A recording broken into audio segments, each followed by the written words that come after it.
Thank you for tuning in to God is Real with Pastor Robert Fry from Heritage Church of God, located in Maumee, Ohio on Strayer Road. Now let's listen to what Pastor Fry has for us today. Today is a special day at our house. Every year something happens that, in one sense, it's a joy because we make it. In another sense, we understand how life is so short. Today is my wife's birthday. I'd like for her to tell me about that special day, which we call her birthday. My spiritual birthday is what we're going to talk about today. But today isn't your spiritual birthday. You were born again in the spring, right? Yeah. But today's your real birthday. What are you going to tell us about your spiritual birthday? I was a young girl. I was about 16. And I had always been raised in a Christian home, had good parents. I always felt like I did things that were right. I didn't know at the time that you had to be born again, had to be saved. And I went to a revival. We had a special speaker, and it was Reverend Perkins from Elgin, Illinois. And it was a stormy night. We were there. It was Sunday through Sunday, and it was probably a Tuesday or Wednesday night. We had just gotten started. Was it a big church, little church? No, it was probably 40 or 50 people. Okay. And was it the preacher? Was he old or young? He was an older man. Older than you are now? Yes. Oh, okay.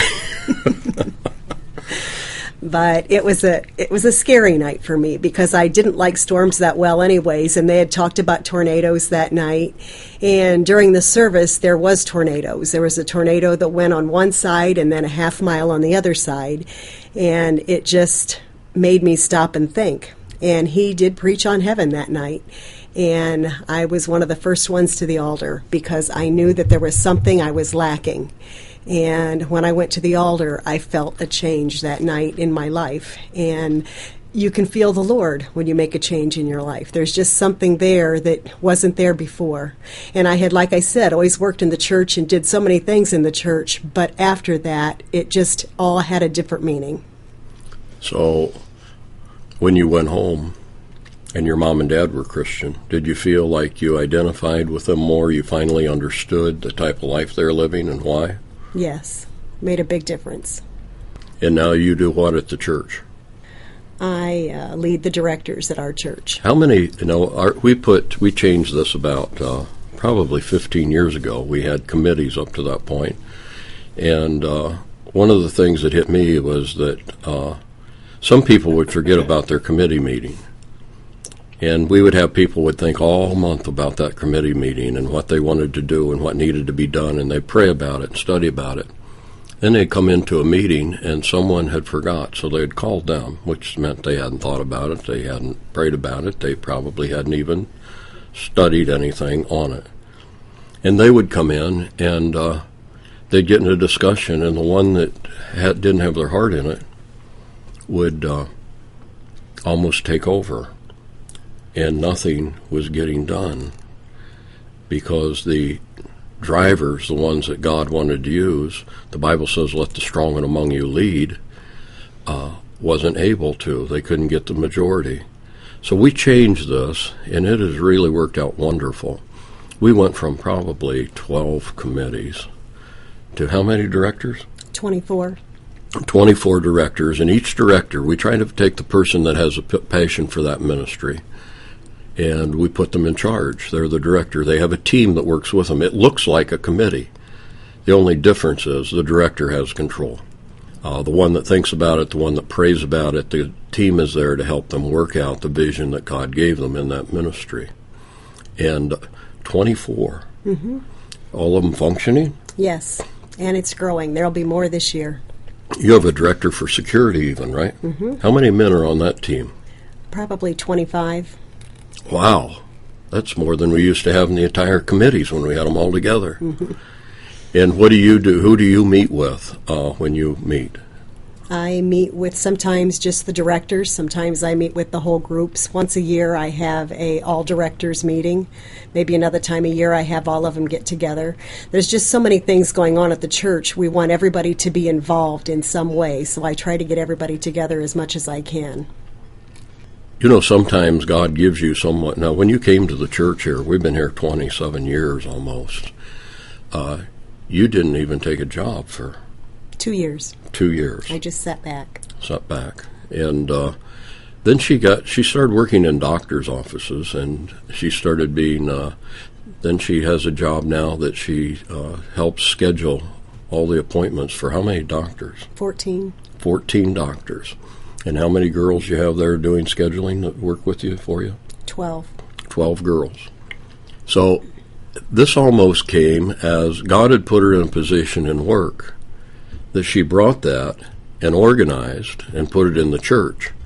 And I used to say, when people get upset with me, they kept me here because they liked my wife, and they didn't want to get upset at her. Now she takes the heat. And I just sit back and preach and tell them how they need to love one another. And listen, people, if they still have a respect for you, where they'll say, Pastor, I really don't want to hurt Terry, but... We have a wonderful congregation, and it's more like a family than it is a church, and that's what makes the church so special. And when somebody gets involved and just starts coming and has been there for a while, that is what they always end up saying. I feel more like this is my family than a church or an organization, or I feel close to these people, and that means a lot. So how do we find people for on these teams? The director, I know they find people that they can work with. And we look for people with a passion in that area. And, of course, they have to be willing and committed to the work that's before them. So do you see, is this working? Is the way the ministry is set up with the directors the way this church is set up? And I know that the polity of the church or organization of the church itself, God's blessed churches with committees, He's blessed churches with directors, He's blessed churches with almost with ministers of everything and everything going on. But God has blessed this ministry. Mm-hmm. He has. When we first came to the church, like he said, I didn't do much, and then I got involved in Christian education, which I really loved kids and loved to be involved with that area. But when we talked about building a church out on Strayer Road, where we're at now, the Lord just gave me a vision of having special events, which includes the whole family, letting everybody be a part of different things that are going on during the year. And I had 12 people that I know the Lord showed them to me that time, and they all just come up with different ideas. Every month we would do something different as families. And now we have so many different things going on in the church, it's ended up that maybe the special events has things maybe every other month or every couple months, because there's other groups now that get together and want to do things that are family functions, and people get together and just enjoy that fellowship and laughing. Our women's groups get together and we just have a good time. But special events now, we have 25, and it's growing. And is that too many? No. Because people who want to get together and work together and enjoy their time together, that's what it's all about. We don't want to hurt people's feelings and say there's not room for you. There's room for everybody, and there's room for everybody. But you do some major things with that special events group. What are some of the, what's a couple of the big things we'll talk about? I know you do something probably, every month? Well, it's every other month now. We have a winter banquet coming up that we have been working on for a good 6 to 8 months. That's going very well. Is that tomorrow?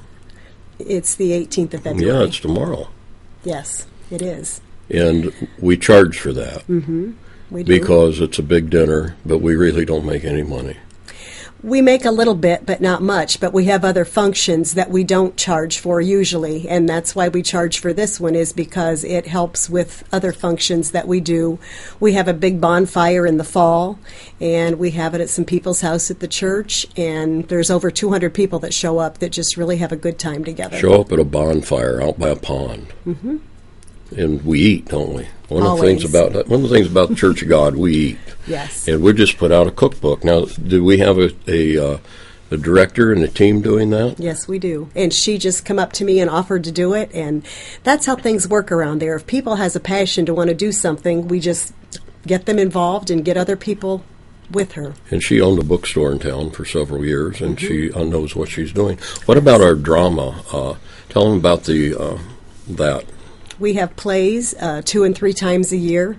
At our Valentine's banquet tomorrow night, they're going to do a one-act skit that is just awesome. The Lord has just brought out so many different people in our church that can act. And the lady that does our dramas is from California, and she's been a part of acting and directing, and she just loves people and loves to work with them and has a special way of dealing with people and bringing out their acting parts of them. But she works with the people and listens to them. We have a new music minister, and we've always had music directors, but we have, over that ministry, he has like 3 other ministries or 4 under that. Mm-hmm. The PowerPoint. And the sound team. And we have bells that play. The bell choir, and they have chimes now that they have, too. Yes. Mm-hmm. And, people tell me that we have a small church. To me, it seems big because I came from a small town with 12 kids in my class from the 1st grade to the 8th grade. So to me, 300 and some people seems big. But we're active. Mm-hmm. See, I don't believe that being part of a church is being a spectator. I believe God calls us all to service. So in our family, there were 4 kids. And Dad found something for every one of us to do. When we got up in the morning, there was something for us to do, something to think about doing with the family. Mm-hmm. And my dad made sure that we were responsible and knew how to do it and trained in how to do it.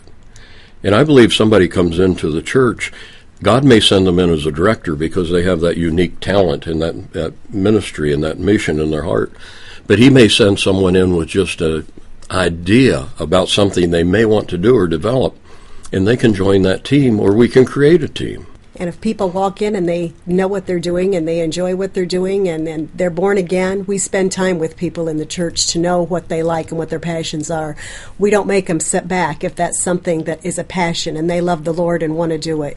We are an open church that loves people and loves people that are involved and fellowship with others. And we believe God adds to church daily such as should be saved. So if someone walks through that door, God sent them. That's right. And if God sent them, then we need to find out what's going on and we need to work with them. Mm-hmm. And that makes, we also have greeters. Mm-hmm. Several. We had so many people that wanted to sign up to be greeters that we actually have greeters when church is over. Mm-hmm. We shake them in, we shake them out. Shake them up and shake them down. So I heard that is an original. Someone said that before. But we actually have people outside on Sunday morning to meet people as they come in from the parking lot. Mm-hmm. And the neat thing is, all these greeters, they want to be greeters. But there's so many, we had to organize it. So we have a director of greeters. Correct. Mm-hmm. And a team. We also have a unique way that we count the people in the church. We have a director of pew captains. Mm-hmm. Okay. And what do? They each have a section, and they watch over their section. When someone's sick, they go visit them. They kind of let us know when someone's not been there for a while. We'll check on things to be sure they're doing okay. But they count their section and just keep track of everybody. What about the people like me that's on the platform? I'm not in a section, and the people out in the nursery, and they're not in a section. In junior churches. They're counted. We have another, not quite a pew captain, but he's another one. So we have, 5 or 6 of those? 6 of those people each week. Right. Wow. We have a great sports group. We have a sport for every season. So you never get bored. And we have an athletic director. Yes. And we have a coach for softball and a coach for volleyball. Matter of fact, we have 2 coaches for volleyball. Maybe, I think we have 3 volleyball teams this year. Mm-hmm. And we have 2 coaches for softball. We have, what do we call, I guess we have a director, he isn't a director, that does our golf. We have about 20-some people that golf every Monday night during the season. And bowling. And bowling, yes, there's 80 people. We take over a bowling alley every other Friday night. Now, I can't bowl. I do better just sitting here talking on the radio than going out to the bowling alley, and I love people. So I roll the ball down there, and so many people have tried to tell me and show me how to bowl. that I am so messed up. I mean, breaking 100 is, but you at least consistently. My partner told me last week I'd hurt my back and I couldn't bowl. And they said, we won a couple of games tonight. And I said, how did we do that? And they said, well, with your handicap. It put us over. And I thought, well, they don't. At least if you come out and go bowling, you will not be the worst bowler there. And not everybody that comes bowls. Some people just come out to visit and watch and fellowship. The first night I got a strike. And there are 4 of us on our team, and somebody yelled out. One of the older ones said, well, a blind squirrel gets an acorn every now and then. And you know what our team did? I go back, and the one lady says, Pastor, I got the new name for our team. I said, what's that? The Blind Squirrels. They actually ordered T-shirts that night with a blind squirrel holding a bowling ball. So we're the Blind Squirrels because every now and then I get a strike. But every group gets to pick out their own name. Yep. And we have other directors that, and you just started. Now we've got a whole new concept with the women. We have the... it's called Christian Women Connection. Christian Women Connection, and you have organized that the same as we've organized the directors. You have the leadership body that you meet with, and then each of them have a circle group that they meet with. I went over and took some pictures of it, a women's tea. And each one of these captains, how many do you have? I've got 6. 6 captains. And how many tables did you have at that tea? I believe there were 12. 12 tables of 8 people per table. And someone was in charge of decorating that table for the women's tea. And I was one of the judges. You could have just pulled 12 straws. They were all beautiful. They're all done uniquely. I mean, one was done in cartoons. And others were done at Christmas. And yours was a table that you were at. We have several Judys in our church. We have 5. And we had 2 new ones that had just came in that month. Their name was Judy. So your table was unique because your table had... a table of Judys.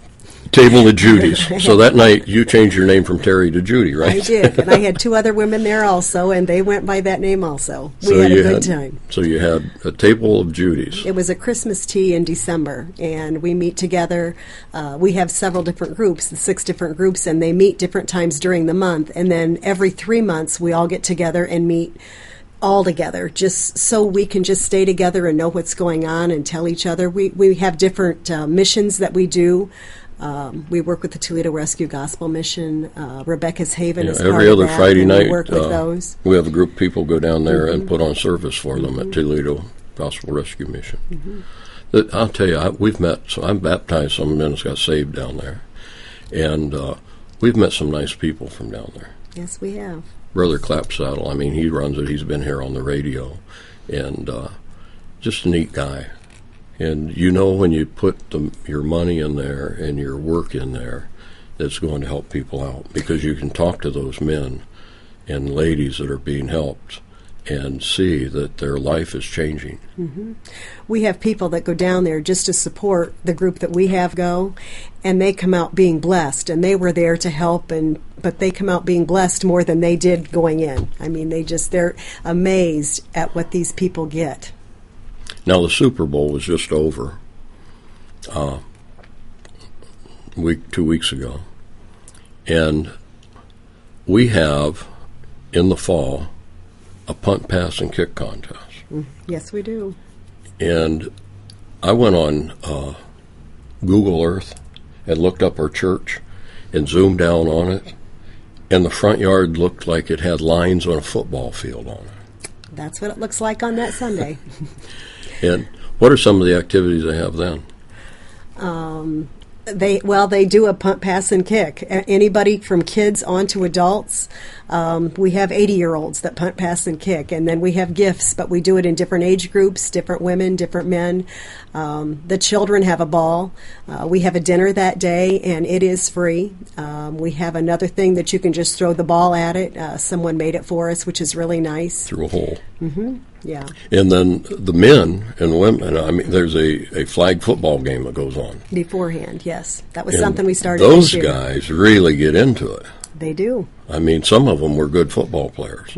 And some of them have no business being out there, but they're out there anyway. We But won't mention I'm any really names. surprised that someone hasn't gotten hurt. I am too. I took somebody to the hospital that day. Oh, yeah, I almost remember it. Luckily, we had one of the emergency room staff there, and they got in the car with us and took us over and signed us in the emergency That's room. right. The physician's assistant that takes care of that. But we came home and all was well. He just won't do it again. I just don't remember it very well. I do know that when you break a rib, the doctors, I'll tell you, there's not anything they can do for that. And I've told 3 of the doctors that I know, there is something you can do for a broken rib.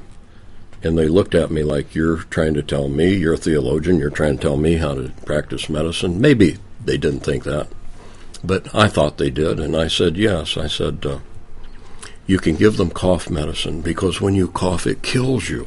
I said, prescribe something for, and sneezing is completely out of the question.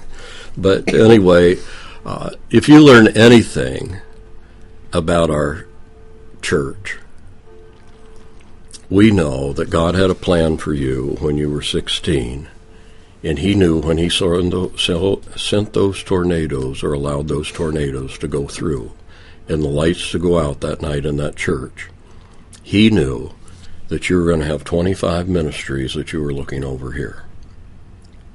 Yes. But we always have a choice on whether to follow his plan or not follow his plan. So I wonder where you're at in God's plan. You have a uniqueness about you that God is giving you, that maybe you're the only one in the city that can do it. And you say, well, I never thought of doing what I'm really good at in the church. Why not?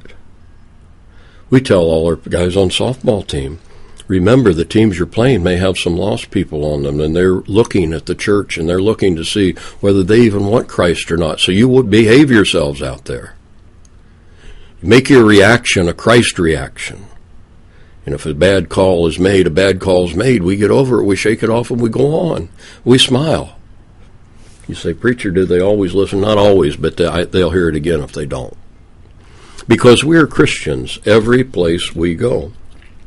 So as Terry celebrated her birthday, the most important birthday to her is when she was born again. The most important birthday to our children ought to be when they were born again. We need to make something big out of that. I know at my house, when I got saved at 12 years old in a little Methodist church, it was a big deal. Matter of fact, it was bigger than any birthday present or birthday party that I could ever have. I've never seen the excitement, the reality of the excitement in my mother and my dad and my grandparents. It is a big thing. We need to make it big. We need to let the kids know that we understand that they were saved for a purpose.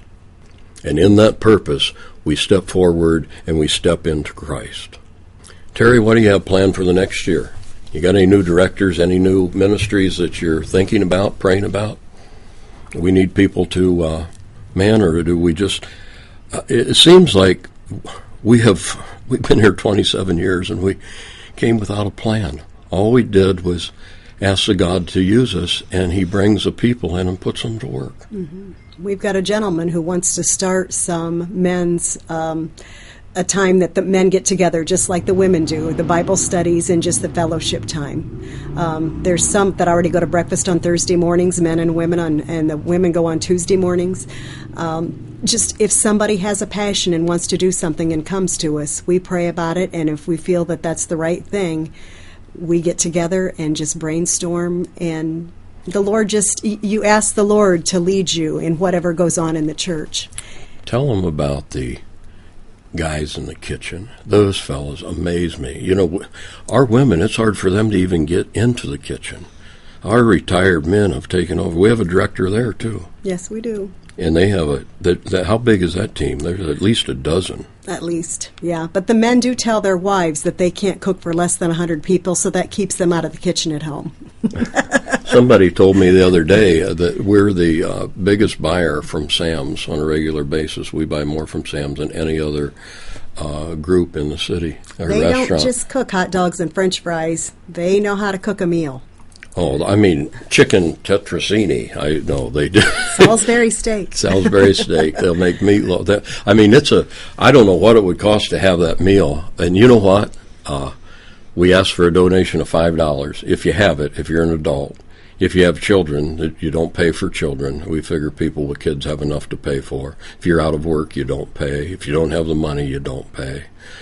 And we always have enough. Matter of fact, we've got to go. God bless you. We went over our time. See you tomorrow. God bless you. You've been listening to Pastor Robert Fry from Heritage Church of God, located in Maumee, Ohio, on Strayer Road. If you'd like a copy of this broadcast, please contact our church office at 419-861-9520. And this has been a production of Heritage Outreach Ministry.